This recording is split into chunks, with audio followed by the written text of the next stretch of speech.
కర్ణుడికి చేసిన అన్యాయానికి ఆవిడ కలిగిన ఫలం చూడండి ఎలా ఉంటుందో. ఆ బిడ్డని తండ్రి లేనివాడుగా తల్లి లేనివాడుగా చేసిందమ్మా.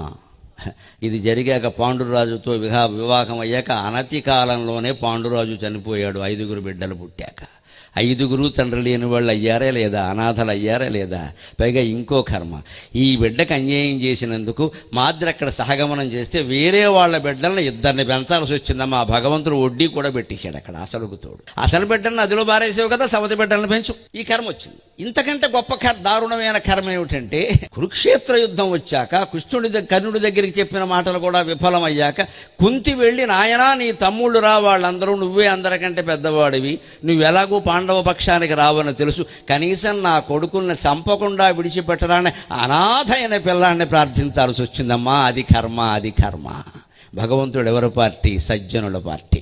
ఆయనకి కర్ణుడా అర్జునుడా ఆయనకి అనవసరం.